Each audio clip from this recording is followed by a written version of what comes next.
Hello and welcome. I'm your host, Wayne Blue. You are listening to the Raptors Reaction Podcast. After the Toronto Raptors defeat the Memphis Grizzlies by a score of 117 to 104 for the Raptors to improve to 3-4 on the season. Raptors obviously lost 4 games in a row. Sky was falling. Last 2 games, bit of good fortune and a bit of bad fortune for their opponents. Cleveland heavily banged up today. The Grizzlies not only banged up, but had Ja Morant suspended after he snaked his coach, which, I mean, I don't know. Grizzlies got all sorts of their own issues, to be fair. But no, Ja Morant and the Grizzlies are not that good, to be honest, anyway. They come into town, and, even without Ja, I thought they put up a good fight. They hit a couple late threes at the end there. The energy picked up. It looked like for a second the Raptors were just going to roll the Grizzlies.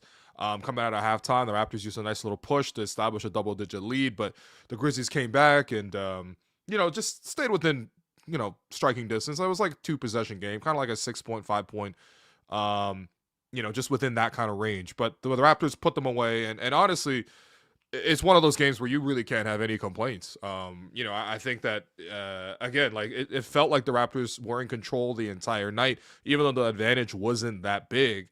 But the Raptors just played really good basketball. And I think that they continue to showcase some of the things that, any winning team needs to do in order to sort of take care of a game. And there's different types of games, right? There's like obviously certain games where you have like a nightmare matchup, right? You think about like when you're playing Wemby, which the Raptors played recently, when they played Giannis. You know what I mean? Like these are nightmare matchups. You got to do special things, extraordinary things against these type of teams to sort of stop them. The last 2 games, when the main opponent is Evan Mobley, or in this game, Jaren Jackson Jr., you don't have to do all that. So you can be a lot more solid defensively. You don't need to, come aggressive with all these blind doubles and, leaving 3-point shooters open. And leaving guys open to cut back door. I mean, a lot of these games, you just need to make sure you rebound, right? Because the Raptors obviously are smaller right now.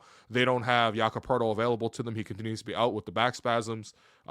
Heal up, Jakob. Seriously, take your time and make sure your back is good. But without him, you got to make sure you get on the glass. And I thought the Raptors did a great job today, making sure they can secure the glass. They came off the back-to-back games where it was 64-29 in favor of rebounds against the Houston Rockets, then 44-20 in favor of rebounds for the San Antonio Spurs. So 2 games in a row where they got doubled up in terms of rebounds. The last 2 games, they've been a lot more solid. And again, they haven't played that type of size. Injuries have factored in. But I thought they've just done a much better job of making sure, they're rebounding. I saw a play where I saw 3 Raptors fighting each other for the defensive rebound. Not for the stat, just because of how much of a focus it was by the team to make sure they locked down on the defensive glass. Today, they actually out-rebounded Memphis 55-46, including 15 offensive rebounds to 11 for the Grizzlies. So just a really nice professional win all the way around, a nice, like, calm settler, especially considering for a lot of people, the last game that they watched in terms of sports was obviously Game 7 of the World Series, and how just bonkers that game was and how stressful that game was. To roll in the next day and watch Raptors Grizzlies was certainly not the same excitement, but a lot more calm. I felt really at ease watching this game. I didn't really feel any frustration, and a lot of that was just the performance of the team, because we saw some really good performances from the starting 5. I mean, really, it was the first 4 names you see, right? Because, weirdly enough, the Raptors are back to a little Vision 6-9 situation, but with a little bit more skill this time around. And, Brandon Ingram, Scottie Barnes, Collin Murray-Boyles, and RJ Barrett, the 4 best players on the Raptors, easily in this game. And honestly, easily to start the season. Those 4 have been, consistently among the best. And I think with CMB, you're starting to see, like, a level of comfort that he's starting to deliver for the starting lineup. And you saw a lot of plays today where the rookie was able to connect and pair with, RJ Barrett in the pick and roll, whether that was CMB feeding RJ or RJ feeding CMB. Scottie and CMB playing some pick and roll together. IQ and CMB playing some pick and roll together. It was just like really, really good execution by the rookie, who looked super comfortable, super calm. 15 points, 9 rebounds, 6 offensive rebounds there as well. 5 assists, 3 steals. Just like, I mean, he didn't really hit the 3, which had been sort of carrying a lot of the offense for him. But I think primarily this is a guy who is going to be that inside-out presence, right? He's going to establish himself inside. He's not necessarily like a guy who's going to dunk all over you, although he did have a couple poster dunks here today, including a really nice alley-oop from Brandon Ingram, first play out of the first half where, BI drove middle and threw a lob up to CMB, who dunked it with two hands. But he's not like a Zion, like, he's not going to take out the dribble and dunk on you like that. But he's got like that patience, that little extra, up fake, wait a second, let the guy fly by, then dunk it. We've seen him do that a lot of times already in his career, even though it's early for the rookie. We've seen him, again, use the physicality and bump people aside. And then, even just talking to people around the team today, it's like, about Collin and the early start that he's had in his career. Everyone just keeps saying the same word, which is fearless with Collin Murray-Boyles, because we've seen him the last three matchups where he's faced against like defensive player of the year winners or future defensive player of the year winners, right? When we're talking about him playing Victor Wembanyama and he's taking it off the dribble, crossing it, going into Wemby's body, drawing the foul and trying to finish the and one over him. We've seen that last game, even though he wasn't that explosive last game in terms of the scoring. But if you notice, he had two plays where he took it straight at Evan Mobley, one-on-one. One time he got the foul call. Another time he got his own rebound and got the little putback. So that really counts as a bucket for me. And then this game, he's gone against Jaren Jackson Jr., who won Defensive Player of the Year 2 years ago. And again, like in the fourth quarter, CMB crossed him up, going straight to the basket, big boying him and scoring over him. Like, these are all guys that are like one-on-one. A lot of guys aren't driving at these guys. It's not even necessarily a good play because those guys are such good defenders. But Collin is fearless, man. He understands the leverage that he has, the quickness and the crossover that he has. Obviously, he's got the left hand, which, I feel like usually lefties catch guys by surprise anyway, by finishing with, the non-dominant hand for most players. And again, this guy just has that moxie and he's finishing. And even when he gives interviews, he's laughing about how, or he's frustrated about how he didn't finish this gorgeous play to end the second quarter where RJ drove and like cut to the basket, engaged, I think, Jaren Jackson Jr., who's the help defender, got him up in the air, and then he threw a behind the back bounce pass to CMB underneath the rim. And CMB was like, I owe RJ that. That's my bad. I got to finish that. If he trusts me to have that ball, I got to finish for him. Meanwhile, upon the replay, and this is just a complete missed call by the referees, and I hope CMB goes back and watches the tape of this, because Santi Aldama fully puts his hand through the rim to block that dunk. So that's literally offensive goaltending. He doesn't get more goaltending than that. But still, I thought CMB was fantastic. But honestly, like, it's hard to sort of nitpick anybody, really, and nor do I really want to, because we saw a lot of good performances. RJ Barrett, I mean, I have to really give RJ Barrett his props, man. In this game, the big issue was that I feel like the Raptors had the necessary intensity and that necessary sort of like grit to like, just lock in, take away some of the stuff that's like maybe easy for the opponent to sort of get through, because the Grizzlies obviously didn't roll in today with a very talented, group. They started Cam Spencer at point guard. They had like, I don't know, I've never even heard of some of these players, like Javon Small, who, honestly, in the layup line from like 500 feet away, I'm like, is Ja in the lineup? But like, in any case, it just wasn't that talented of a roster. They started Jock Landale, who actually played okay, at least offensively. Defensively, he was getting torched. But, they just needed to make sure they played hard enough to meet the challenge. And I thought RJ Barrett, every time he touched the ball, every time he was able to check into the game, he raised the level of intensity. And I love that from RJ. RJ, towards the end of last season, I remember at the end of the last year, Raptors were tanking last season, screwing out with his minutes. And so he would play in and out, whatever. But I remember at the end of the season, he just sounded so tired, right? End of season press conference. Nobody was necessarily happy because the season went so poorly, but RJ in particular just looked tired. He's like, man, I can't wait to take some time off and just really refresh. He had obviously spent a lot of summers in a row for Canada basketball, whether that was the Olympics, whether that was the World Cup the year before that, getting traded the year before that. He's just been going. There's been obviously lots of stuff happening in his life too. So, that was sort of the big thing for him, was he just wanted to get refreshed. And then when I saw him again, in Summer League, he looked, a good move, but we didn't see him play. When we saw him again in training camp, in preseason, on media day, our first takeaways before he even stepped on the court, we're like, this guy looks just happier, rejuvenated. He looks fresh. He looks trimmer too. I mean, he looks like he's in the best shape of his life. And whether it was preseason, whether that was even the open, practice that they held in Calgary, and now we've seen to start the year, RJ has been like on it, man. And his intensity has been good too. Like on the defensive end, he's giving more effort. He's trying harder. Today, I thought, there were plays that I thought were just defining plays of the game. Like RJ and IQ both diving on top of Jaren Jackson Jr. trying to fight for a loose ball. And whatever, they called RJ for the loose ball foul for diving on a guy. But, like, that's the type of intensity you need to see from these guys, man. Like, they got to fight. Jaren Jackson's not a strong rebounder. Let's go tie him up, right? And, that type of energy. RJ, making plays near the basket as well. And then him, like, having the energy to sprint ahead of people and play in transition. He had a really nice pass where he threw it up ahead to Ochai, who was sprinting ahead to everyone else as well. And then I think when the third quarter started, the Raptors were able to build a double-digit lead, push it to like 15. They were scoring with ease. But then Memphis came back and started counter-punching, and they got it back down to like 6 points. And then RJ came back in the game, and he immediately got an and one. I thought he drove to the basket, got fouled. He got to the basket again, split the free throws, missed the second one, got the rebound, then cut to the basket and dunked. Like, it was just like right away you saw how much RJ was impacting. And honestly, this is a game where RJ couldn't even get his threes to drop very well. He took a lot of open threes. He just couldn't make them, especially at the start of the game. He was missing a couple. But the way he was taking it to the basket, the way he was scoring, the way he was dunking on guys. I mean, today he felt like it was like a personal clinic to see how many behind the back dimes he could throw, feeding Scottie Barnes, feeding CMB.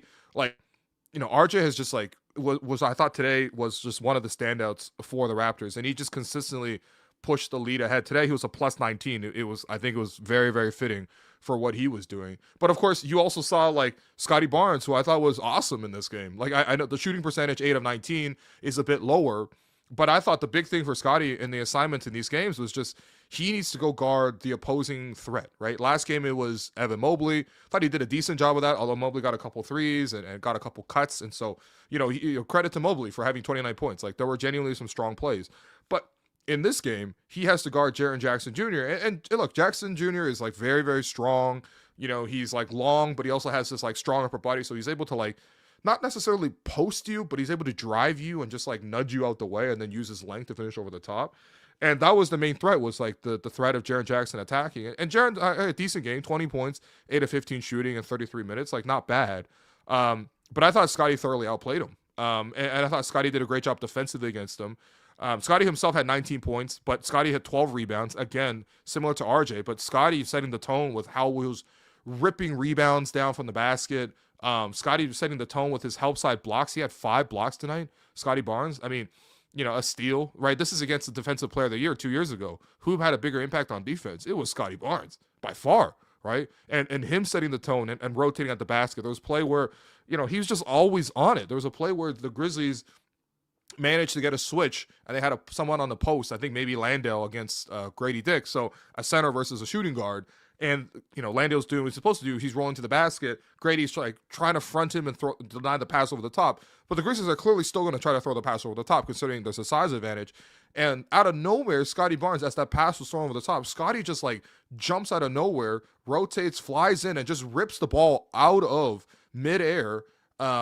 As sort of Landale was jumping up to catch it, Scottie rips it over, and that help rotation stopped the play. And again, just that ability to read and be there for his teammates, that was awesome.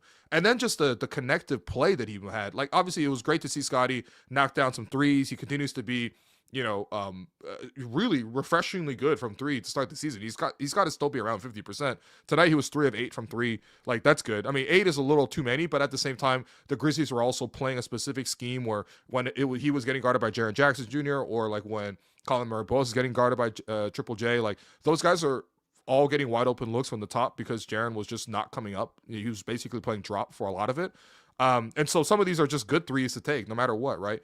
And Scottie's been in a rhythm, so why not? But I like the way he passed the ball tonight too. I mean, obviously Scottie's always been a great passer, but one of the last plays of the game in terms of just let's shut the door on these guys, because the Grizzlies again, they're hanging around. You never know, a couple turnovers here, a couple made threes the other way, all of a sudden you're in a closer game. But you had a play that I thought was beautiful, maybe one of the most beautiful team sequences of the season for the Raptors through 7 games, where the Grizzlies were full court pressuring because they wanted to sort of force turnovers, and they were up. I think at this point the Raptors were up 7. They got the ball to Brandon on the wing early in the shot clock. Two guys go to Brandon, so Brandon throws it up to IQ. IQ reverses it to the opposite side to RJ. RJ doesn't try to take his man on one-on-one. He throws it into the post to Scottie. As soon as RJ throws it into Scottie, RJ backcuts Jaren Jackson Jr. Scottie reads this immediately feeds RJ backdoor. RJ's then touching the paint, forces another rotation out the corner. RJ kicks it into the corner to Collin Murray-Boyles. The wing digs down against CMB to run him off the three. CMB swings it to Brandon Ingram, and Brandon Ingram catches, shoots in rhythm for three against the rotation by the Grizzlies, knocks it down. It's a 10-point advantage, and it's game over with a minute left. Like, that was just beautiful to me. And honestly, there were so many plays like that where Scottie was able to initiate and create so much of that action for the team. There's another huge play in the fourth quarter where, again, the Grizzlies they're threatening. They made a couple threes, and Scottie doesn't even get a stat on this play in the box score. But the Grizzlies were kind of in this like weird little zone kind of situation, and so Jamal had the ball at the top. He swung it to the left wing. Then Scottie actually came over with a screen off ball to allow Jamal to flare off of it. So Scottie was able to pin that top of the man at the zone. And when the pass came back to Jamal over the top, that man couldn't rotate because Scottie set a great screen, and so he was late. So when Jamal went up for the three, the guy also came in late with the contest, was underneath of Jamal, and they got a 4-point play out of it. That was huge. That turned it from like a 7-point game again to an 11-point game.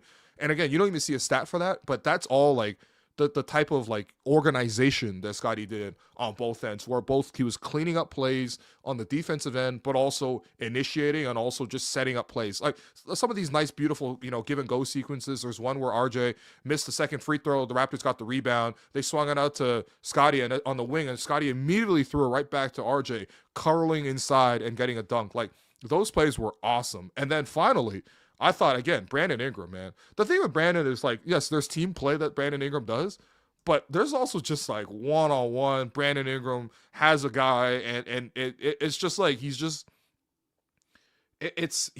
like surgical with it. Like it's fun to watch. Like watching this man get a mismatch, or even not even a mismatch, just one-on-one against anybody is just fun. He doesn't have to do it off the dribble too. Sometimes he's off the curl. Sometimes he's off the post up, turnaround jumper. Sometimes he's going and finishing over the top of, two players using his length. Sometimes it's the catch and shoot three. It's the free throws that he's drawing. It's when he goes up for the shot. Sometimes guys got to contest so hard to get to his high release that they're stepping underneath his foot, which happened early in this game with Jaren Jackson, and that led to a flagrant because of the Zaza rule. Like, man, like it's just fun watching Brandon Ingram. Like it's a security watching him late in the game. Okay, the other team does some great team basketball. They work it around. Raptors are like, okay, let's get Brandon either one-on-one in the post, or we get Brandon curling off the corner with a little screen to get him some advantage, and he can either choose to catch and shoot mid-range, or he can go into the paint and do his damage. Like there's just like a patience and an artistry. Before the season started, after preseason, so the team had gotten some experience playing with each other. I went down to practice and we were talking to Scottie Barnes, and a lot of the talk in preseason was like, hey, we had a Brandon Ingram. So I asked Scottie, like, what's something you've learned about Brandon Ingram that you didn't know before starting to play with them? And Scottie said, like, it's the footwork. It's the way he sets up guys to get his shot off, right? And that's so underrated, because obviously the footwork allows you to have the balance, allows you to get separation, allows you to, set up your man, whether to open up for a drive or, to get them to back off, sometimes with the jab step to create separation, to score. Like, it's just nice. And again, it's not like he's not dribbling the air out of the ball. It's not like he needs the ball and he needs to wait for the screen and everyone stops and nothing like that. Like, a lot of these one-on-ones are like within the flow of the offense. And, of course they can call plays for him after timeouts as well, but it's just steady watching Brandon, because everyone else can just like, have like this assurance that we give him the ball in the right spots. He's going to either kill his matchup, and Brandon has been ultra efficient to start the season. He's either going to kill his matchup, or if they send a double team, he's going to make the right play to kick out. And so I just thought, like, it's been a pleasure watching Brandon. Today they kept his minutes more reasonable too. I think one of the things that happened was like that Bucks game, for example, when the Raptors like were in it, but then they had a couple turnovers late in that game. Brandon had one as well. But it felt like Brandon got a little too tired. He played like 38 minutes in that one. I think this is like the sweet spot for him. 33 minutes. 10, like 15 to 17 type of shots in terms of field goal attempts, just touching the ball within the flow of the offense. But sometimes when the offense needs to slow down, just give it to him in the post, in that mid-range area, and just letting him cook and operate. It's just fun. Like, it's fun watching scoring at that level. We haven't had that type of one-on-one score in a while. And I think it's always difficult because sometimes one-on-one score gets reduced to like, oh, you play iso ball, and that's not a good thing, and you slow down the offense. Or like, you take too many touches and you sort of dribble the air out of the ball. Like, I think that's not what Brandon does. Brandon's a one-on-one scorer, but it's within the flow. They're giving him the right moments. Okay, the first set action didn't work. The second action didn't work. Let's go to the third action. 7 seconds on the clock. Let's give it to Brandon Ingram. If Steve Nash is 7 seconds or less, Brandon Ingram is 7 seconds or less when there's on the shot clock. And you give him to him, it's just nice, man. It's really, really fun to sort of watch him score. And by the way, obviously everyone, probably knows this, but Glorilla, the rapper, has been dating Brandon for a while now, and she's been coming to a lot of games on the road. We saw her, I believe, the 2 games in Texas, Dallas and San Antonio, and then you saw her here today. I think this might be the first time she was at Scotiabank to watch Brandon, and they actually showed it on the Jumbotron in the second quarter. I thought that was really sweet, actually, because they did the red carpet welcome. They showed Glow sitting courtside. Obviously, she's showing love to her man, repping the 3. And then of course they played the song for her, one of her songs, and she's rapping along too. I just thought it was really adorable, man. I mean, when was the last time we had like a famous partner for one of the players actually come through and show love? Like it's been a while. I mean, back in the day, we used to have like T. Ross bringing out Amber Rose, which not quite the same situation, but whatever. We had Lou Williams obviously with the 2 girlfriends, although he wasn't really courtside with the 2, I don't think. But yeah, man, I thought it was really cool. And shouts to Glow and Brandon. I think they were actually really cute together. So those 4 really carried it. I mean, everyone else, they had some good moments. I thought IQ didn't force it as much, but IQ just didn't shoot the ball much. 5 shots tonight for IQ in 32 minutes. Maybe one of the 3s were rushed, but like you can't complain with the efficiency. Didn't turn he had 9 points, 2 of 5 shooting, 3 of 3 from the foul line. He got fouled for a 3. Didn't force it too much. It wasn't that involved, to be honest. And then defensively kind of fouled a little bit too much. But like, he was just kind of like there, which honestly, when the other 4 guys are scoring, like what are you supposed to do? Like have a 5th score in the starting lineup? That's not the case for anybody. I thought Grady forced it a little bit too much in the first half, but settled in nicely in the second half. There was actually a really nice play where IQ worked a pick and roll, driving right, and then he whipped it cross court to the left wing for Grady to knock down the 3. And not only was it a nice pass from IQ operating at the pick and roll, but Grady knocking down that 3, and then Grady doing a little double fist pump like this. Like you could tell, like these guys want to do well, man. Like none of these guys are bad guys. None of these guys are selfish guys. Like they want to contribute to the team. And I know like start of the season, like guys are getting heat. They haven't been playing well. It's fine, but the intention for these guys is to like contribute, is to play well. They're not trying to be selfish and force their own games. And I just thought that was a nice play for both guys who really, really needed a couple of nice plays to sort of go for them. Jamal continues to be pretty good off the bench, knocking down the 3s. The 4-point play was huge. The little pick and roll in the fourth quarter was also nice against drop coverage. Both guys went to the roller, so he went with a little jump floater. Like steady stuff from Jamal. Like it's not like knock your socks off, but it's the exact type of backup point guard play. 9 points, 5 assists, no turnovers, 3 or 4 shooting, 2 threes in 16 minutes off the bench. Perfect. That's what I want from my backup point guard. And then you just got a little bit of stuff from everyone else. I know I kind of felt bad for James Battle because like last game he was absolutely the hero. He gets the chain and he scores 20 points. He literally doesn't miss a single shot. And he single-handedly like wins them that game in Cleveland. And then this game, before the game, we were talking to Darko and he was like full of praise for Jameson Battle, full of praise for Jacoby Walter, who he said was one of the best, on-ball defenders on the team, and just how much his contributions were really important to Cleveland and the win in Cleveland as well. But then I was like, okay, that's true. It's all great. But then I watched this game and I'm like, the whole first quarter, I don't see Jameson Battle. I don't see Jacoby Walter. And Jameson Battle after the game ultimately only plays 2 minutes and 10 seconds. Like, despite him being the hero last game, he only plays 2 minutes. Now, of course, that didn't matter in this game because the Raptors won the game. But it's like, for me, I'm just like, that does gotta kind of suck. But again, that speaks to the professionalism of some of these guys, because realistically, the way the roster is built, right, you have pretty much all your forwards in the starting lineup. Obviously, right now, no Jakob Poeltl means that you have to slide one of your forwards into the starting lineup, so CMB goes from the bench to being the starting center.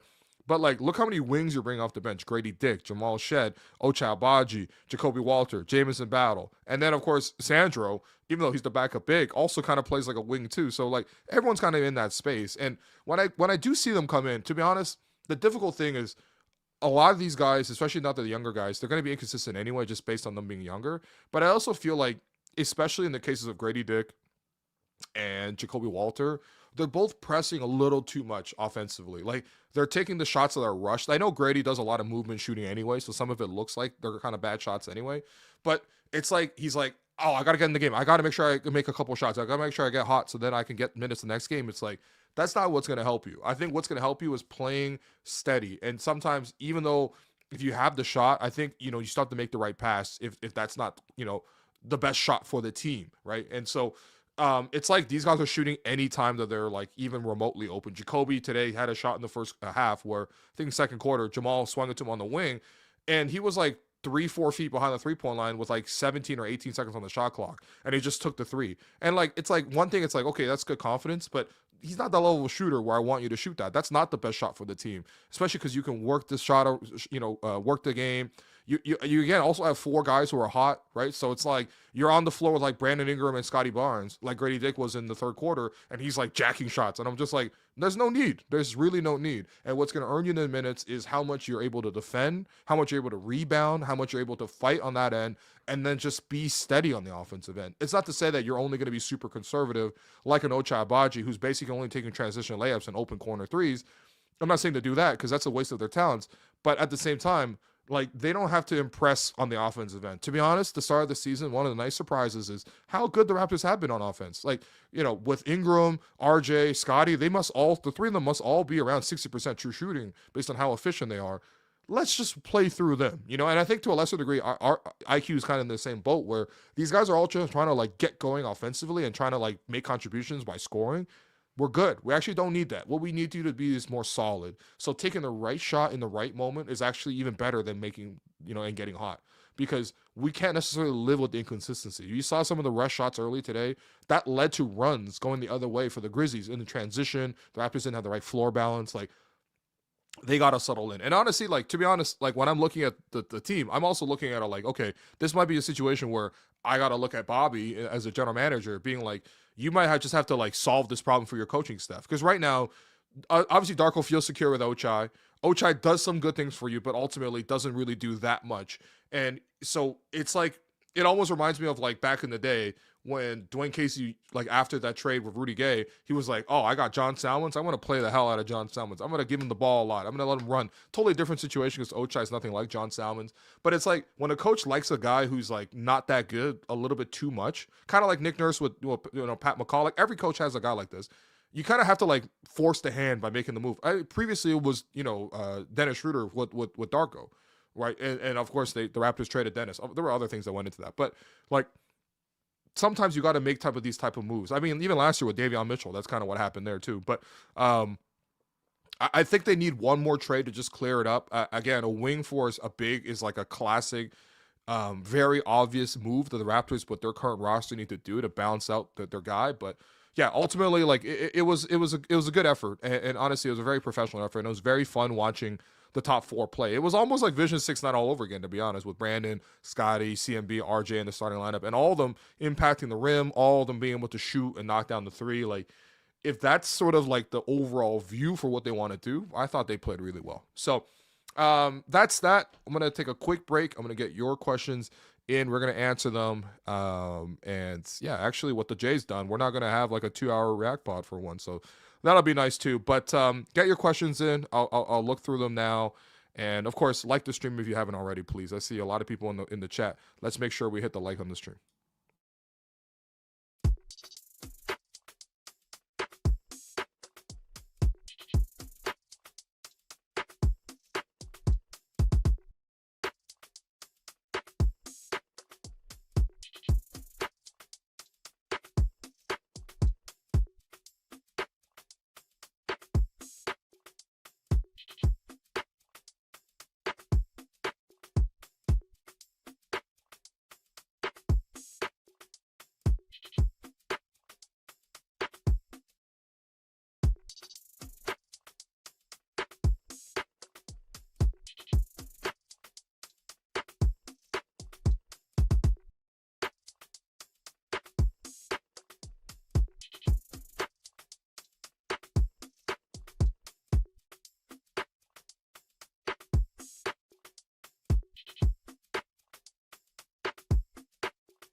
All right, welcome back.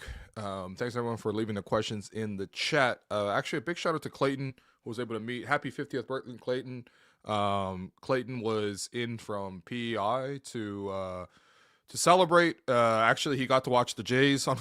Well, the Jays, whatever, right? But he still got to be at an all-time game, and then today a nice, calm afternoon win over the Memphis Grizzlies. Happy birthday, Clayton! It was a fun game. He says first game in the arena since 2016, and yeah, man, that was just it was a nice one. It was a nice game there, and I'm happy for the team that they were able to get the win for him. Okay, so let's get to some of the questions. Let's get to some of the questions from the chat. I still see like an overall kind of like a negative bend, to be honest, as I'm looking through these comments. Like I genuinely thought this was a nice win.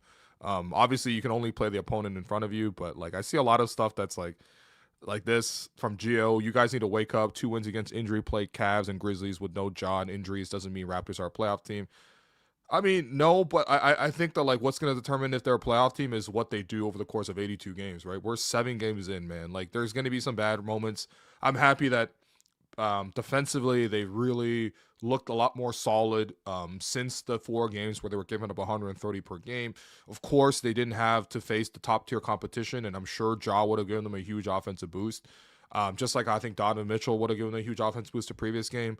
But you can only play the teams in front of you, and I think defensively they've actually executed. Like they didn't look sloppy today, which I think is a step up because they were both sloppy and not able to cover the main assignments and the main threats from previous games. So I just I don't know. I keep thinking that we can just sort of take them game by game, but I understand. Like obviously those 4 games were like pretty disappointing, and some of those were pretty frustrated for sure. So I understand it, but you also got to give this team a bit of a fair play, you know what I mean, in terms of just how they're gonna develop and how they're gonna learn how to play each other, So what else, man? Hopefully I'm gonna look at some of the newer comments, hopefully a little bit better and a little bit not better, but just a little more optimistic. Like we won, man. Like come on, dude. G says the problem is the trade. RJ people can't stand it when he plays well because their egos take a hit. When you care about the team and winning, it shouldn't matter if you're right or wrong. Absolutely. Like I think that I actually, to a lesser extent, I feel like this for people who are like quote unquote player stands as well. It's just like I think when your position is so centered around like either yourself and believing in a player versus like what the team needs, like that's just not ultimately productive in a team sport. I understand. Like obviously people are gonna like a guy, people are gonna want more to their favorite player to play better. But I don't like when the inverse of that happens, where people start to like rip down other players just to like sort of prop up their own, or like that doesn't really feel completely fair in a team context. Maybe sometimes, obviously, certain guys are going to impact each other. Like obviously, no Jakob on the floor, or not Jakob being healthy certainly affects our IQ the most, because IQ needs the big screens to sort of play in that pick and roll and get separation, and having a guy to be able to dump off to in the paint, all that kind of stuff. And so, like, it's not to say there's not interactive elements, right? But I just think that, like, yeah, RJ, since he's come to Toronto, he's not been a perfect player, but he's not the biggest problem. He's not the biggest problem on the team. And I don't really like how we're never going to give people a second chance, in the sense that, like, RJ coming over from New York, obviously he didn't play great as a Knick, right?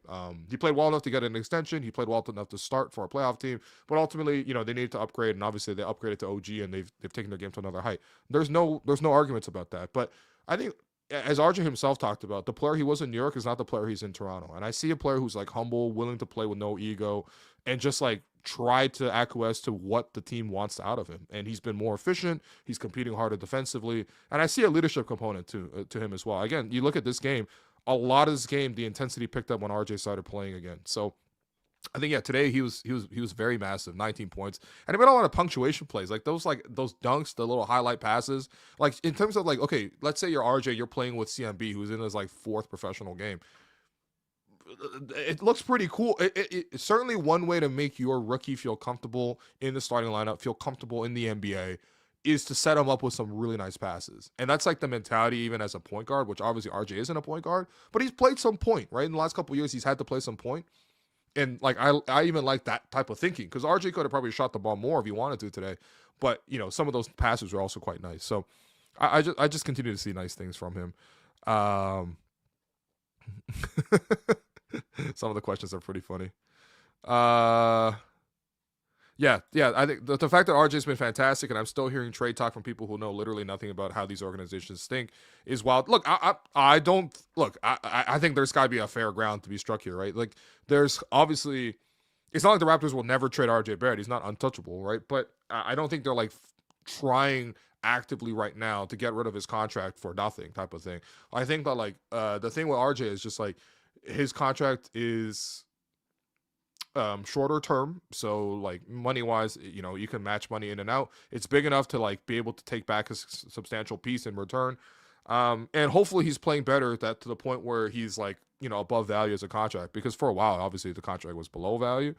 I think honestly him playing on a winning team I think is going to change a lot for his overall perception and reputation, as much as I think that like it will be I think people should be looking deeper than that, but I actually do think that some of that's going to be a big factor here. So would I trade IQ for Ja? Let me just say I don't think the Raptors are that big on Ja. I'll just say that much. All right. Don't think I don't think they want to inherit those issues. Yeah, hold on. This one from Jose. First one of these I've been able to make live. Nice to be here. Even though if the dream of the message board poster is alive somewhat in the chat. Hey man, this is the new message board. I mean, obviously Real Gem's still around, but Reddit is obviously a message board onto its own. But yeah, man, live chats, man. People arguing in live chats. It's like rapid fire. It's like rapid fire in terms of being in a live forum here. Another one from Jose. Bulls fan, but have adopted the Raptors as a secondary team when not facing each other. And since this show started, I'm ingesting so much more Raptors stuff. I appreciate you, man. I love that. We're converting fans. Actually the Bulls, by the way, the Bulls have been playing great, man. I mean, shout out to Matas Bazelis, having a nice year. Josh Giddey's actually started the season really well for them. I just like the overall the speed in which they play with. They play with a lot of guards and a lot of wings. It's like a really discount version of Indiana without Tyrese Halliburton. Well, I guess their Tyrese is Giddey, which, not the same. But, yeah, the way they spread the floor, the way they move the ball, the way they play fast is great. I see that they're losing, though, tonight. So maybe tonight's not the great night to praise them because they're down 23 right now in the fourth quarter to the Knicks. But I think overall the Bulls have actually had a really, really nice start to the year. What are the Bulls right now? They're like 4-1, 4-2, something like that. Anyway, yeah, Chicago, I've enjoyed watching a little bit of Chicago. I mostly caught them on highlights, but I even liked the way they played last year, too. Shouts to Kobe White, too. Kobe White's the clear Raptor killer. What the heck is going on in Memphis? Where is Ja? Shouts to the Chappelle reference. Yeah, I mean, Ja obviously got suspended.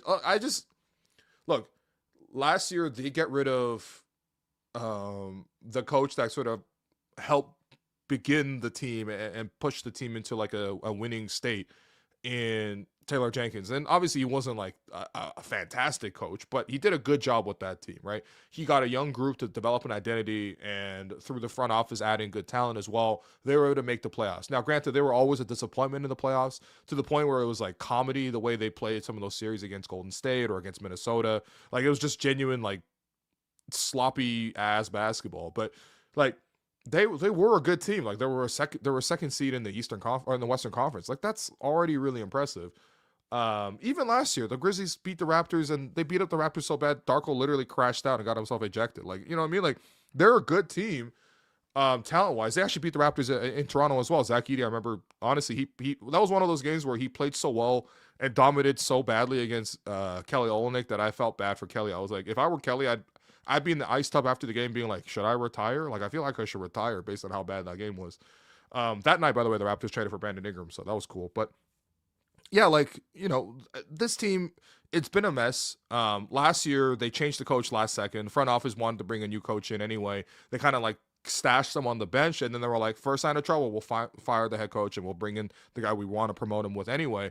But, like, Ja's already going behind. That guy's back now with Thomas Asalo, and basically, if you saw last game, like Thomas Asalo's in the press conference room giving his report. Meanwhile, Ja uses that exact time window while his coach is speaking to talk to another media outlet and talk about basically like he's basically just quit on the last game, man. I mean, he got called out by Blake Griffin, most notably on the Prime, broadcast group. But like, yeah, the guy openly quit, and you can't have a leader openly quit on the team. And this is not like Ja's like a rookie or anything. This is like year 5, year 6 for Ja. Like, like you've been the franchise player. You got the shoe. You got the team built around. You got the max contract. Like, you just got to act better than this. So they try to lay down a little bit of discipline. But I don't know, man. Ja, how many things have happened with Ja? Like, it's so disappointing because he's so talented, but in a way, he's like the evil. If Zion is Wario, Ja's like Waluigi, man. Like, what's going on? Like, these guys are just up to pure mischief, and these guys should have really held it down for a generation of basketball in terms of just how exciting they were when they first came into the league. It was like, wow, look at these two guys. Meanwhile, I'm like, dog, RJ Barrett has more points since the career started than Zion and Ja. That shouldn't happen, right? All due respect to RJ, but these other guys are way more talented. But RJ got his head screwed on right, and even though RJ's not as good of a player, I honestly, like, you'd be better off as an organization with RJ on your team sometimes, So, yeah, I hate it. It makes me really annoyed seeing like wasted talent. It really does. Another one, this one from Hyrule Ben. Okay. Hey, Will, what do you think about the defense for the Raptors since they've been focusing on it a lot this season? Look, I still think that the Raptors can improve defensively. I think some of it's situational too, right? I think some of that defensively, you come in with a game plan, but a lot of times a good defense will change and morph and adapt. A lot of that is sort of like counterplay in the game. And I thought today, one of the things that you saw, especially when the Raptors were protecting their lead and they had a double-digit lead, but it was like the Grizzlies would sort of continuously come back, was like, okay, the Raptors clearly had a game plan for when Jaren Jackson Jr. is driving, when he puts the ball on the deck, they want to send somebody to come over and attack the dribble. And obviously Scottie can guard Jaren Jackson one-on-one, but sending some help, Jaren Jackson is bigger than Scottie, and maybe forcing some turnovers that way. But I think as the game went on, the Grizzlies kind of understood that this is what they were trying to do. And so Jaren was like making his move, but then throwing the early pass kick out to the wings. And the Raptors are helping a little bit too much off the one pass away. Actually, I think this is probably an issue altogether. It's one thing to have a guy at the top and you dig in, and occasionally sometimes you come all the way in for the double, and sometimes you dig in and stunt back to your man. It's kind of a cat and mouse game you got to play. A lot of that's basketball IQ, but you saw like what annoyed me a little bit in this game was just how much the Raptors were sending the double to Jaren on the drives, and they were giving up threes. And especially towards the end of the game, when you're up and you're protecting a lead, the three ball hurts you way more than allowing Jaren Jackson to go one-on-one against Scottie Barnes. You know what I mean? Like, Scottie, first off, can probably guard him one-on-one enough, but it's like one-on-one against Scottie, who wasn't in foul trouble today, and he's guarding against a player like a little bit bigger, but like mostly like size. Scottie's going to be in front, contest, and if Jaren scores a tough two over the top, fine, whatever, right? But the one pass away where RJ was coming over or Jamal was coming over, usually the guys at the top of the floor on the wings, like, that had to stop. And I did like that the Raptors stayed more at home towards the end of the game in the fourth quarter and slightly dialed back their intensity. Sometimes that's just sort of a good balance and counterplay. Right now, to be honest, the defense looked a little bit more solid because you actually have 5 healthy bodies in the starting lineup, because CMB's obviously able to be moving a lot better than Jakob, who continues to deal with the back issue. I still want to see what it looks like ultimately. There's still a couple guys in the team that, to be honest, I don't fully trust. I think IQ can continue to do better defensively. Sometimes he's just not as locked in, and so he's like a half fraction late. There's one play where I believe IQ had a big on him, and they switched off ball. Maybe Scottie switched on him off ball, or Sandra, or somebody was like, hey, switch with me off ball. I'm going to take the big for you, and then you guard on the wing. But then IQ was a little bit like a half fraction like too late to pick up on what that was. So when the ball swung out to KCP, IQ was caught in rotation, and KCP just drove into him and got the foul call. And a pretty smart play by KCP to read, obviously, that little off-ball action. He's a vet. But it's also like pretty preventable play if IQ is just 100% locked in. Grady, I continues to think that like he's just not really a positive defensively. It doesn't really matter what you're doing. I think Grady was fighting a lot for rebounds today and scrapping. There's a certain level of effort that I think can obviously raise your level of defensive play, but I just don't think it's an overall positive. And then, of course, like Ochai and Jacoby are in there. They're better at guarding the ball and executing this game, but it's hard. Today, it's hard, admittedly, based on the competition, not the easiest game to sort of judge because they were playing like a pretty terrible team, all things considered. Marvelous asked, do you see Jamal Shead eventually becoming the starting point guard? Maybe not this year, but the next year or two. I think a couple things with Jamal. I think Jamal, first off, like, picked the spots a lot better today. Some of the warning signs I see from Jamal is like when he gets blocked, for example, those are not really good moments where he's clearly not making the right read or he's forcing something that's not there. Um, I think he was really steady in this game. Like he was able to sort of, make the right passes, set guys up, pressure the ball. He still fouls a little bit too much. I think that there's probably like a level of like aggression he needs to sort of like scale a little bit back to. But obviously one of the big things he does is being a ball hawk and just, constantly swarm and be on his man. I think offensively, he's actually, even last year, I thought he was better than I expected him to be. I thought he'd be like a little bit more of like a, defense first kind of guy. He's kind of more balanced in terms of his overall approach. But yeah, I mean, he's been knocking down the three at a good rate. He's not shooting too many, but he's also like not a guy I want to shoot too many. And I see a guy with like no other motive other than just trying to set up his better teammates. Which is what the quality I want from a point guard, right? Like a score for a point guard is fun until you see that sort of mentality overtake. Like, okay, score first is like maybe a good thing, but ultimately score best is the idea, right? Who's the best player on the team right now, who can get the best shot within that offense, and that's the shot we should be taking. Not necessarily like, oh, I have a scoring ability, so I'm going to try to get to my shot and sort of overlook and at the expense of other guys. Like, basketball again is not a one-on-one game. It's a team game. So I think Jamal plays a good deal. I don't know. I mean, I think actually in this type of lineup where you have a lot of wing creation in Brandon Ingram, in Scottie Barnes, even in RJ, like you don't really need a scoring point guard. Like even today, like we thought the offense would look good in the starting lineup. IQ took 5 shots, man. Like, so there obviously is a balance to be struck, but yeah, I mean, I actually think for this group, I think actually Jamal is actually a decent pick for that. So yeah, but I mean, also Jamal's like a natural leader, man. If you see Jamal behind the scenes, like everyone gravitates towards him. Players, coaches, staff, media, everybody. Like, he just got like a litter. I mean, I don't even know what else to say. You got a natural riz to him, man. Jamal, yeah, shouts to Jamal, man. Sorry for the continued trade talks. This one from Nathan, but would Andrew Nembhard be a meaningful trade for the Raptors in replacement of IQ? It's actually funny you mentioned this, and the reason I'm highlighting this is, so we were talking to Darko before the game, and I asked Darko a question about Emmanuel quickly, like basically just how do you get him going, and how's he feeling, and is he okay? Basically, like what are you doing? And he's talked about a couple things, and then I think I was like, is there something you're asking him to do differently this year as compared to last year? Because I think for me, if I had to say that, I'd be like, well, I think IQ is being asked more defensively.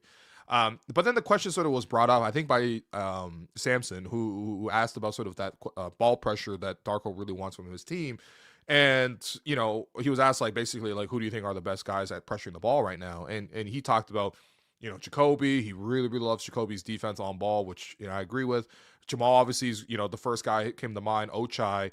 And then I think the question was raised basically like Andrew Nembhard was raised, and he was just like, there's guys like Andrew. He's like, he mentioned Andrew, like, was just like, look, Andrew just naturally has it. Some other guys were trying to coax more aggression out of, and I'm like, that's kind of interesting to say, because I'm like, I mean, that's basically what you're saying here is like Andrew naturally plays the type of style that I think Darko maybe wants out of his point guards, versus with IQ they have to sort of coax that quality out of him and maybe teach him and also just get him to try and change his mentality a little bit. So in relation to this question, it was actually interesting because he mentioned those two players in particular in a conversation.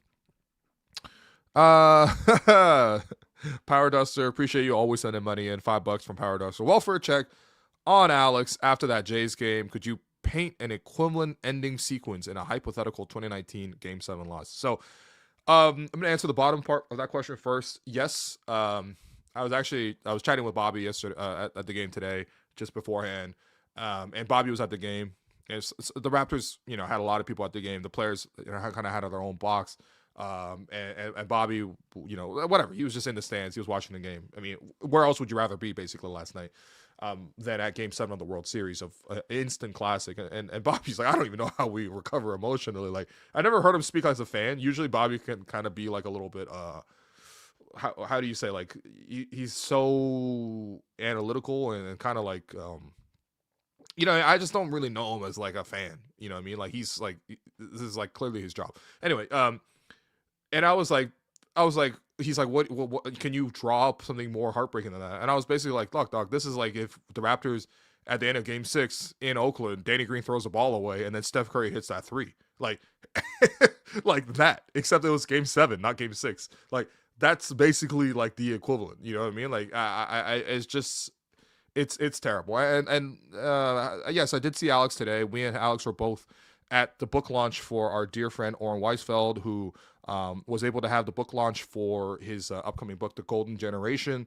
Again, it was really, really well attended. I thought it was really beautiful to see the entire community out there with he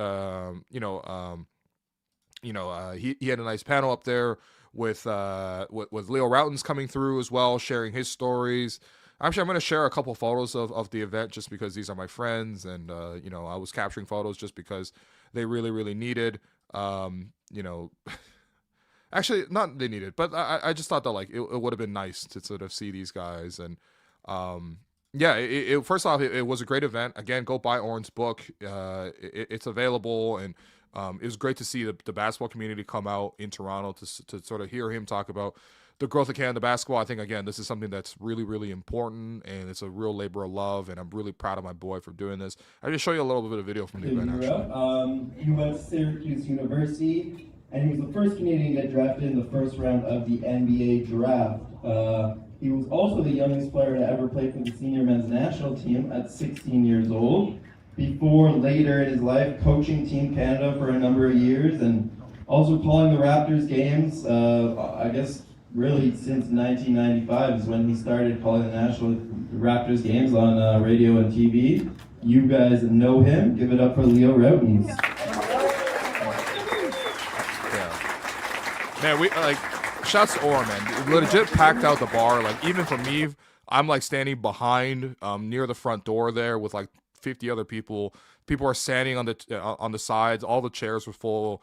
Shouts to Youthful Vengeance as well. Nice little coffee / like pub right there at Dundas and Ossington. But yeah, I mean, we just had everyone come out, and Leo I thought spoke really well, told a lot of cool stories, and a lot of stuff that you can read in Oren's book. But yeah, this is to the question from Power Does. So this was Alex at the event. So interesting outfit. He had gray sweatpants with gray hoodie, so like full sweats, which I never really see him wear. Obviously, I've been on the road with Alex a lot, just on road trips and stuff like that. Like I've seen this man at all hours, basically. I've never seen this man in a full just sweatsuit combination.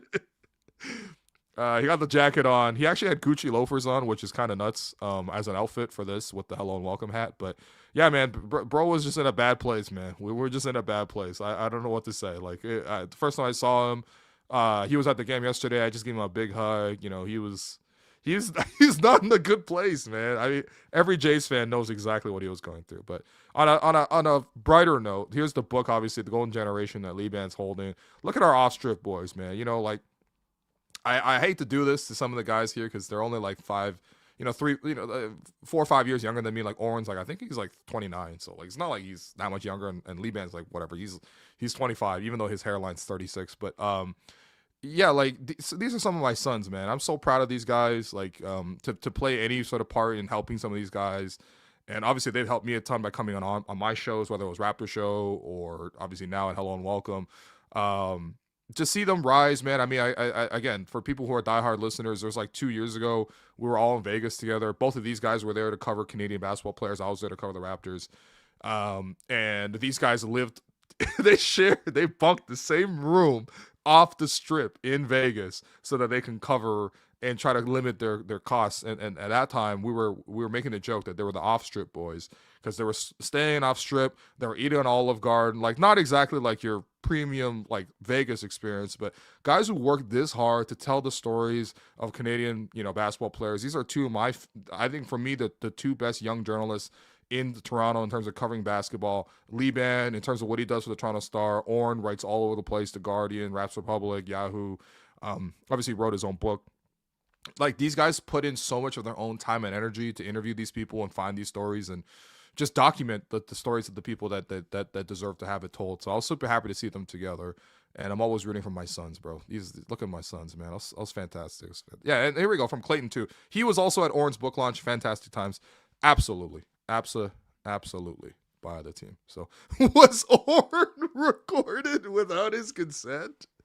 Oh man, that's a good callback to Hot Mic Gate, where Oren, who was not, by the way, in the media room, he inserted himself into the controversy by talking about how we're living in a surveillance state. Buddy, you're never going to live that down, unfortunately. But shouts to Orm, man. Super proud of him. And again, go buy his book, please.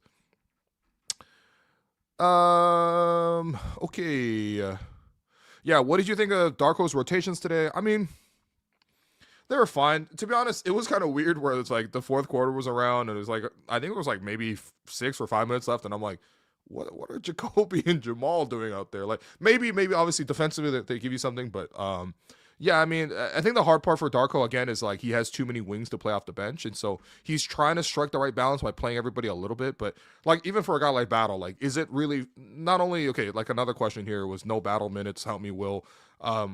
Like is it fair to Jameson? Whereas like last game he comes off the bench and he bails you out, and he's like the guy killing it for you, and then the next game he doesn't get any minutes. Like literally 2 minutes. What you want a guy to do in 2 minutes, man? Like seriously, 2 minutes? Like come on, dude. Like so, it almost reminds me of like maybe Battle's gonna be this year's like Chris Boucher, where he's just not he's gonna be impactful when he plays, but also he's not gonna play most nights. And even if he has a good game for you, doesn't mean he's gonna be promised the next game either. But I also think part of it is just they have too many guys that are fitting the same role. Like ideally, you're playing Grady, Jacoby, and Jameson to do the same role. And then Ochai, the only reason he's distinguished is because he's more defensive. But like, I'd rather just play Jacoby in Ochai's role. That would create more minutes for Jameson as well. And hopefully we use that to get a big. And hopefully we use that to sort of lower the contract value of the overall team to get onto the tax as well. But again, this is not really a Darko issue, really. Like it is because he has to solve it. But realistically, it's up to Bobby because I don't think the ultimate answer, like I think you can find like game-to-game solutions, but the answer, I think it needs to be the front office to sort of figure that out. Own boy asks, good game overall, but quickly, how long does this stretch have to play on before we get seriously concerned? A month or longer? I think there's like reason for concern right now. I don't think he's dealing with injuries, so it's not like he's an injury. Like this is like a reduced level of play. Like that's why I'm like not concerned with Jakob because I think Jakob is purely injury based.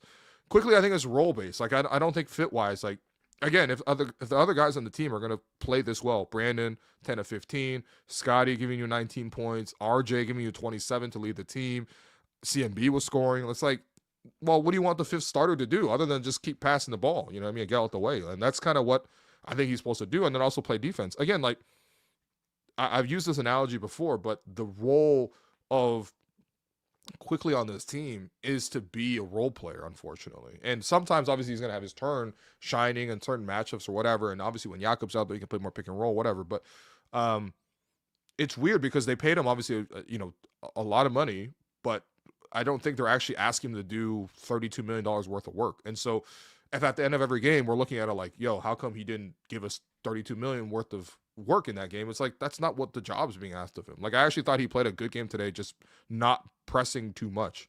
But that also leads to them having a pretty quiet impact. So, yeah, I don't know. Like, I think the concern is basically fit, not necessarily overall anything else besides that. If you can't enjoy this win, what are you even doing as a Raptor fan? I mean, you should enjoy every win, man. I mean, winning is big. So, Nathan says, next 7 games on the upcoming schedule are Bucks, Hawks, Sixers, Nets, Cavs, Pacers, Hornets. I'm expecting at least 4 wins there. I mean, the tough part of the schedule was always going to be the first initial stretch. Obviously, they played on the road, too, as well. They caught a couple breaks with the injuries and absences in the last 2 games for sure. But this is what's going to happen over the balance of 82 games. Like, you're going to catch some, like, results. You know what I mean? Like, the Raptors as a team that we all kind of expect to be around 500, maybe a little 500 plus. 500 plus is like, hey, not only are you just winning game, losing game, winning game, losing a game, but it's like you're probably expected at home to beat the shitty teams. Memphis, with their current roster, shitty team. So you're supposed to take care of business against shitty team. You're supposed to compete against teams in your own tier, kind of win half of those. And that Milwaukee game, for example, like Milwaukee actually started the season decently, although they lost to the Kings yesterday. But like, like for the most part, like you gotta be able to like trade punches with them, and they were in that game. They just like made too many mistakes down the stretch, but it was totally winnable game. Like that's kind of how it has to be. The issue is the consistency part, and I think the issue, the main reason that I was really upset was this team talked so much about we're going to be a defensive team, we're going to lock down defense, we're going to dominate defensively. Those were Darko's words, and we just didn't see that. You know what I mean? I don't like being promised something that's not actually there. So That was fun. Man, by the way, we got a lot of good questions in today, man. I appreciate you guys. Nash24 asks, how are you liking CMB's chemistry with the rest of the starting five? Seems to make quick decisions and is getting better every game. So I think the fun thing, especially in a game like this today, like the Raptors don't typically play that much pick and roll. And the guy who plays the most pick and roll on the team is IQ. He didn't even play that much pick and roll because he didn't have the ball that much today. But I like seeing Collin Murray-Boyles give the screen on the ball and then just make decisions off of that, right? A lot of times he was rolling, sometimes going strong to the basket, and finishing, which was great. He's going to have I think there's going to be certain games where he finishes really well and certain games he doesn't finish that well. It's just like the size, timing. He has to use like a balance of both of those. He's not exactly Amari Stoudemire rolling to the rim. Shouts to Steve Nash 24 here and just like dunking the ball. You know what I mean? Like, he's not finishing over the top of most guys, but there's that element. But I think what's really fun about CMB is he has that short roll element. You saw him a lot today.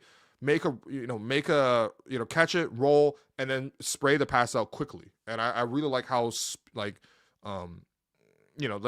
basketball processing speed for him is really, really fast. There's a couple times, honestly, he can probably bounce between like finishing a little bit more and passing a little bit less, or passing a little bit more and finishing a little bit less. That's going to happen game to game. One thing that's really underrated from CMB too is when he rolls, he actually almost cheats and gives himself a little bit closer to the basket because he's able to have good footwork on the roll. So when he catches it, he's usually like allowing the gathering of the ball to allow him to take 2 more steps and then taking 2 more steps going to the basket. So when you sneak in 3 steps versus like having 2 steps, which is, it depends on just how you gather the ball, but obviously during the gather, you're able to take more steps. If you watch him closely in some of these plays, he's actually able to sort of get himself a little bit extra space and negotiate a little extra space just based on how he's able to roll and get to the basket. So, a lot of sneaky stuff from CMB, but he's been playing great, man. And again, like the fact that he combined with Scottie, Brandon, RJ, he was just in the mix for a lot of plays today, and you just don't typically see that for a rookie. So, another $5 here from Dara K. Watching this game live tonight in person, I learned 3 things. 1, trading RJ is a mistake. 2, Boyles is a solid draft. And number 3, IQ can't play point guard. I mean, not bad takeaways. Although honestly, I gotta say, there was a bit of an empty crowd today. I'm not gonna lie to you, man. I don't know. I guess the streets are a little tapped out from dropping 2Gs, 3Gs on Jay's tickets, and obviously how disappointed everyone was, and no John Morant. I was actually a little heartbroken because at one point they showed on the jumbotron a little kid holding up a big sign. He was wearing a Grizzlies jersey, a Ja jersey, and the sign was, "My mom surprised me with tickets to go see John Morant," and I'm like, Ja ain't here, man. So I did feel a little bit bad for him, but what can you say? But yeah. It wasn't the biggest crowd, I'll say. It was very quiet during the moments when they weren't playing the music and sort of the interludes and stuff. So, yeah. What else, man? Let's take 2 more questions. I saw an Anthony Parker jersey at the game. That's fire. Actually, there is a guy who walks around a lot with an Anthony Parker jersey. I think it's like the red with like the primarily black jersey. I see him at the game a decent amount too. Yeah. Let's go. 519 viewers. Let's go. Raptors winning. Good for the channel. Absolutely. I tell everybody when the Raps win, we got a lot more audience. Like the stream while you're here, please. Okay. Please. So. Do I think CMB should start over Pirtle? What do you think is more of a priority for the Raptors in the trade? The point of attack defense or getting a rim running / shooting big that can rebound? No, I don't think CMB should start over Pirtle. I think Pirtle is a better player. I think CMB in the future will be a better player than Jakob, but right now Pirtle's a better player. I also think that it's going to be matchup dependent. Today, Memphis, CMB could probably guard Jaren Jackson one-on-one, which he did a couple times. But there will be teams with more size. Jaren Jackson is like one of the softest rebounding players in the league. So, Jakob's a better player. We're all excited for CMP, but it's actually a lot closer than I thought. But to be honest, Jakob is a better player. And then what's the priority in the trade? If you could get a starting level guard for the point of attack defense, I think that's probably the bigger. Well, that's not true. Yes, we need more big depth. Absolutely. But CMB's ability to play there occasionally at the 5 gives you a different look and if it's normal and Jakob's healthy, having Jakob as a starting center, but then having CMB and Mamu as a backup combo, kind of nice. The one thing is, I do wish those guys rebound a little bit better though. CMB today was a menace on the offensive glass, but last couple games not really getting defensive rebounds. So yeah, let's take okay, last one. How do you even handle the job situation if you're the coach? I wonder if you'll respond to this 1 game suspension. Yeah, nothing says discipline like a 1 game suspension. Like, this reminds me of when I was in middle school, and I was kind of a bit of a shithead in middle school. And yeah, so back in my day in middle school, you had this like comic book magazine called Shonen Jump. I don't know if anybody else read Shonen Jump in the chat here. Let me know if you did. But so Shonen Jump had this magazine in it, and you're looking at a situation where it's like there's like One Piece, Yu-Gi-Oh. I don't know Pokemon was in there, but like there's just like basically like 5 or 6 like weekly mangas that were like published in this one like pretty thick magazine called Shonen Jump. Anyway, whatever. I took a friend's Shonen Jump, and being a shithead, I was like, scribbling over and vandalized it. To be honest, back then, like, especially for that school, we were like all pretty rude to each other. Like, honestly, it was inappropriate stuff. I 100% copped it. I was very guilty. We got brought into the principal's office where this was raised, and the principal was like, "This was absolutely unacceptable, William. Like, this is like, not only are you taking this." From your friend, but also like you're writing inappropriate comments in this book of his. We're gonna have to discipline you. And I was like sitting there, I was like terrified. I'm like, oh my god, what's gonna happen? And they're like, we're gonna discipline you by sending you home for the rest of the day. And I'm like, what? So I get to go home right now and play some Game Boy, come back the next day, do more shithead activities, and it'll be perfectly fine. This is not discipline. I'm sorry, it's just not, man. Discipline as in my Chinese household is like and I don't advocate for this, so it's not. I'm just telling you my lived experiences. But like, get your hand out. Let's smack your hand. You know what I mean? Like, I mean, again, like I'm not gonna look at my own parents, so I'm not gonna say anything. But like, I remember very vividly. Okay, I went back to China when I was like. I grew up in China from like I was born there. I lived there until I was 7, and I came to Canada. But then I would sometimes go back for a summer, just as like just to go back. It's home, right?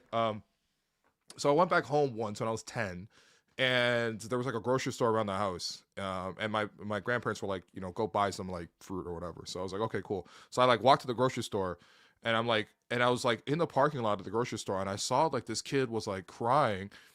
And then the mom of the kid was just like open face smacking the kid in the face so hard, being like, stop crying. I was just like, dog, what am I stepping into right now, man? So, any case, I bought some peaches and went home, but it stuck with me. I was like, okay, there's levels to discipline. Anyway, yeah, the 1 game suspension, not discipline. I'm sorry. That's all I'll say. So, I appreciate you guys. Yeah, Will getting flashbacks. Yeah, I am getting flashbacks, and it was a different time, bro. Koki says absolutely, it was a different time, man. It was a very different time back then. Don't judge me, please, and do not use any of these. Do not use any of these examples, please, in your future life. Okay, like these are all things that we need to leave in the past. Okay, do not physically discipline your children. That's crazy. Therapy time for you, John Lamb. Hey, with that last name Lamb, I know you know what I'm talking about, man. I know what you're talking about. So, okay, that's it. Thanks everyone for following along. We're going to hand out the 3 stars and get out of here. I appreciate you guys. This is actually really fun. I enjoy the calm sort of demeanor after wins. We'll be back with another episode tomorrow around 11, actually. We're going to have Alex and Jerome, and we're going to talk about the Jays and break it down, but also even touch on a couple things Raptors-wise because, I'm never going to be nothing. I'm never going to not talk about the Raptors, right? So to wrap up your 3 stars from this win, first time we went to RJ Barrett, 27 points, 6 rebounds, 6 assists. I just thought he really set the tone. 26 minutes, game high plus 19, did a lot of great things for the team. Second star we went to Scottie Barnes, 19 points, 12 rebounds, 8 assists, a steal, 5 blocks. I thought he was right there with RJ in terms of just setting the tone. If RJ was sort of like, well, actually, both of them had a lot of two-way plays, but Scottie obviously did a lot more defensively. I thought Scottie was awesome in this game. A lot of great passing as well. Near triple-double for him. I think if you can get 19, 12, and 8 from Scottie with 6 stocks, I'll take that any game, any day of the week. And he had to cover the hardest assignment. Big shots to Scottie. He started the season great. And then your third star, I wanted to give this CMB, but objectively, Brandon Ingram, bro. The scoring is nice, man. The scoring is really nice. 26.7 rebounds, 4 assists, a block. Actually had a nice block at the rim, too. You know, he popped up. I think it was Jalen Wells about to pop up for a dunk, and Brandon Ingram met him at the rim and blocked him. I'd love to see more of that, you know, from Brandon. But, yeah, it's just effortless scoring from Brandon Ingram, man. He's got that down to a science. And then your Gerald Henderson Award winner for who randomly torched the Raps. I mean, I don't even know, man. Who cares? I mean, it was a very balanced scoring effort from the Grizzlies. They have to play a lot of team basketball to sort of beat the Raps. Cedric Howard has had a nice start to his career. He played some decent minutes. Vince Williams, Jock Landale had an impact. I don't know, man. Let's go with Vince Williams Jr. I think he had a nice little start to his career, but he's kind of faded. I don't know. The Grizzlies have a lot of decent players, but they don't have no top end leadership. I don't feel like Jaren Jackson's a leader, and I know John's not a leader. So that's it. Thanks everyone for listening. Appreciate all of you guys. Again, like the stream on your way out if you haven't already, and we'll be back tomorrow to talk more Raptors. Raptors get to 3-4, and hopefully they continue to just get better and better, and hopefully they get healthier and healthier as well. So thanks everyone for listening. Appreciate you guys, and have a good Sunday night.